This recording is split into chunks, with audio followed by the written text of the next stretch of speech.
Hello students. आज की इस वीडियो में मैं आपको बताऊंगा हरियाणा बोर्ड क्लास 9 नैतिक शिक्षा पाठ नंबर 10 के क्वेश्चन आंसर। पाठ का नाम है हौसलों की उड़ान। चलो शुरू करते हैं। मैं हूं अजय और आप देख रहे हैं CCL क्लास। लेकिन वीडियो शुरू करने से पहले बता दूं, अगर आपको इस कंप्लीट बुक का सॉल्यूशन, एक्सप्लेनेशन, क्वेश्चन आंसर या इंपॉर्टेंट क्वेश्चन आपको चाहिए, डिस्क्रिप्शन में प्लेलिस्ट का लिंक मिल जाएगा, वहां से देख लेना। और अगर सारी चीज़ें लिखी हुई चाहिए तो वेबसाइट है cclchapter.com। और भी काफ़ी सारी बुक्स के सॉल्यूशन यहाँ पर मिल जाएंगे, इंपॉर्टेंट क्वेश्चन मिल जाएंगे हरियाणा बोर्ड के लिए। काफ़ी सारी चीज़ें इस वेबसाइट पे जरूर से विजिट करके देखना। अब शुरू करते हैं क्वेश्चंस को, और जो क्वेश्चन मुझे काम का लगेगा वो मैं बता भी दूंगा। वैसे तो मैं वीडियो के शुरू में ही बता दे रहा हूँ आपको, इस चैप्टर से खास उम्मीदें मत लगाना एग्जाम के लिए। ये चैप्टर सिर्फ और सिर्फ आपको पढ़ने के लिए है, सीखने के लिए, समझने के लिए है। इस चैप्टर में आपका जो एग्जाम के पर्सपेक्टिव से कुछ इंपॉर्टेंट नहीं है ये, ठीक है। मतलब एवरेज सा चैप्टर है, कोई ज़्यादा खास नहीं है। चांसेस बहुत ही रेयर है कि चैप्टर में से कुछ पूछेंगे एग्जाम में। चलो पहला क्वेश्चन देखते हैं। भीष्म अपनी मृत्यु को टालने जैसा असंभव कार्य कैसे संभव कर पाए? वो थी दृढ़ इच्छा शक्ति के बल पर वो संभव कर पाए थे। दूसरा प्रश्न है, समाज में सदास्यता का भाव कम क्यों हो रहा है? सदास्यता होती है इंसानियत का भाव, कह लो तुम एक तरीके से, वैसी सी भाव होते हैं ये भी। तो समाज में जो है ये भाव कम क्यों हो रहा है? तो व्यावसायिक बुद्धि को प्राप्त असंतुलित सम्मान ने लोगों की संवेदनाओं को शुष्क कर दिया है। यानी कि लोग जो है ना बिजनेस माइंड से सोचने लग गए हैं। अब जो है प्रॉफिट लॉस देखने लग गए लोग इंसान इंसान को नहीं देख रहा है, प्रॉफिट लॉस को देख रहा है। इसीलिए शारीरिक चुनौतियों से जूझते लोगों के प्रति समाज में सदास्यता का भाव कम हो रहा है। तो चैप्टर में हमें यही दिखाया गया था ना, कहानी थी ईसा की, तो उसके बारे में, तो वहीं से आइए। औपचारिक शिक्षण के साथ साथ शिक्षण संस्थानों की और क्या जिम्मेदारी बनती है?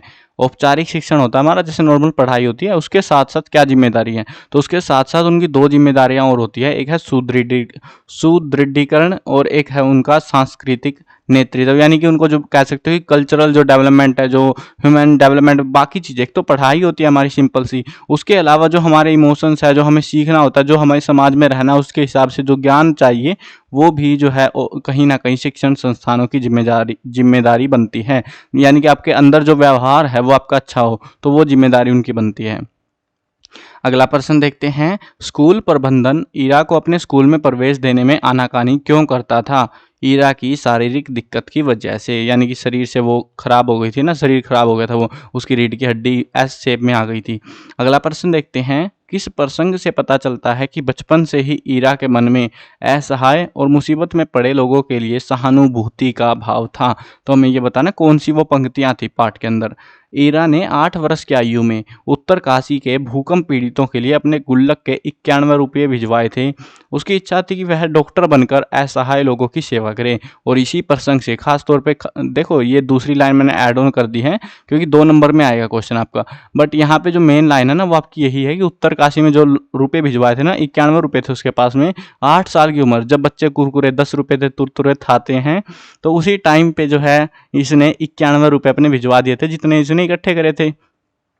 और इसी बात से हमें पता लगता है कि ईरा के मन में असहाय और मुसीबत में पड़े, मुसीबत तो थी भूकंप में, तो उनके लिए जो है लोगों के लिए सहानुभूति का भाव था। चलो अगला क्वेश्चन देखते हैं। पिता ने ईरा को जीव विज्ञान विषय लेने से मना क्यों कर दिया? इसको आप इंपॉर्टेंट मार्क कर सकते हो, अगर मन करे तो कर लेना इसको, ठीक है। इस चैप्टर में कुछ ठीक ठाक पर्सन अगर बनता है वो यही बनता है बस। तो पिता ने ईरा की शारीरिक परेशानी को देखकर उसे जीव विज्ञान लेने से मना कर दिया। उनका कहना था, मुझे लगा कि ईरा मेडिकल में पढ़ाई तो कर लेगी, पर खड़े होकर सर्जरी करने में ईरा को दिक्कत होगी। उसके पिता का कहना था, ठीक है। तो इसीलिए उसने जो है जीव विज्ञान लेने से उसको मना कर दिया था। अगला प्रश्न देखते हैं। सिविल सर्विस की परीक्षा उत्तीर्ण करने पर भी ईरा को पोस्टिंग क्यों नहीं मिली? यानी कि उसको ड्यूटी क्यों नहीं लगाई गई? क्या वह इससे निराश हो गई थी? 2 क्वेश्चन है, पहले में बताना है कि पोस्टिंग क्यों नहीं मिली, फिर क्या हुआ उसका वो बताना है। शारीरिक असामान्यता के कारण सिविल सर्विस की परीक्षा उत्तीर्ण करने पर भी ईरा को, ये ईरा को इकट्ठा नहीं था, अलग अलग स्पेस आएगा, ठीक है, पोस्टिंग नहीं मिली। इस बात से वह निराश नहीं हुई। वह अपने अधिकारों के लिए कोर्ट गई। कोर्ट ने उनके पक्ष में फैसला सुनाते हुए सरकार को उन्हें नौकरी देने का आदेश सुनाया। तो ऐसा हुआ था। अगला क्वेश्चन देखते हैं। ईरा के संघर्षों से आपको क्या प्रेरणा मिलती है? यानी कि उसने जो है अपने जीवन काल में इतने संघर्ष, इतनी कठिनाइयाँ झेली और उसके बाद भी वो जो है एक अच्छे पद पर जो है नियुक्त हुई। तो इन सारी चीज़ों से, उसके जो संघर्ष थे, उसने जो कठिनाइयाँ सहन करी, उनसे हमें क्या सीखने को मिलता है? तो हमें ये सीखने को मिलता है कि निराशा और मुसीबतें सबके जीवन में आती है। किसी की मुसीबतें छोटी होती है, किसी की बड़ी होती हैं, बट मुसीबतें सबके जीवन में आती हैं। असफलता की अंधकारमय अनुभूति में से सफलता का प्रकाश फूटता है, यानी कि असफल होते रहेंगे हम बार-बार, लेकिन उसके बाद हम एक टाइम आएगा जब हम सफल हो जाएंगे। प्रभाव पड़ता है तो इस बात से कि इस अंधकार में प्रकाश ढूंढने की आपकी शक्ति कितनी है। आप जो है उस निराशा से, उस नाउम्मीदी से बाहर निकलना चाहते हैं, या फिर आप जो है उसी में डूब जाना चाहते हैं। इस प्रकाश का स्रोत कहीं बाहर नहीं है, आपको अपने अंदर खोजना पड़ेगा। तो ये जो है हमें यहाँ इस चैप्टर से सीखने को मिला है, या कह सकते हो ईरा के संघर्षों से सीखने को मिला है। अगला प्रश्न देखते हैं। शारीरिक अशक्तता की पूर्ति मन की शक्ति से हो सकती है, लेकिन मन की क्षीणता को शरीर की शक्ति से दूर नहीं किया जा सकता। इस विषय पर अध्यापक कक्षा में चर्चा करवाइए। देखो चर्चा वर्चा तो कुछ नहीं है, आपको बस बताना है, भाव समझने हैं यहाँ पे। देखो बात क्या हो रही है कि यहाँ पे पहले तो इस क्वेश्चन को समझना है कि शारीरिक अशक्तता, यानी कि हमारा जो शरीर है ना, वो जो है कमज़ोर है, कह सकते हो खराब है, उसकी पूर्ति मन की शक्ति से हो सकती है। लेकिन मन की क्षीणता, अगर मन कमज़ोर है, अपाहिज है, तो उसको जो शरीर की शक्ति से दूर नहीं किया जा सकता, वो बताना है, ठीक है। मतलब यही सेम सी बात है, लेकिन सिंपल करनी है आपको बस ये।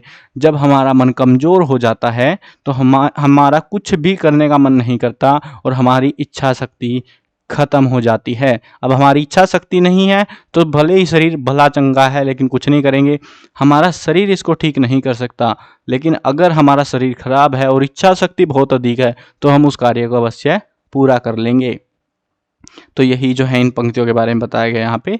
अगले क्वेश्चन देखते हैं। आप भी शारीरिक रूप से अशक्त कई ऐसे लोगों को जानते होंगे जिन्होंने विपरीत परिस्थितियों के बावजूद जीवन में विशेष उपलब्धि प्राप्त की। ऐसे लोगों के बारे में चर्चा कीजिए। तो हमें यहाँ पे उन्हीं लोगों के बारे में बताना। आपके आसपास में आपने देखा होगा बहुत सारे ऐसे लोग हैं शारीरिक रूप से अपाहिज हैं, या कोई संघर्ष में जीवन जी रहे हैं, वो उसके बाद भी उन्होंने अपने जीवन में ऊंचाइयां जो है, बुलंदियां छुई हैं। तो उनके बारे में आपको बातचीत करनी है, लिखना है, अगर आप लिखना चाहो तो, ठीक है। नहीं लिखना तो छोड़ दो, कोई बात नहीं है।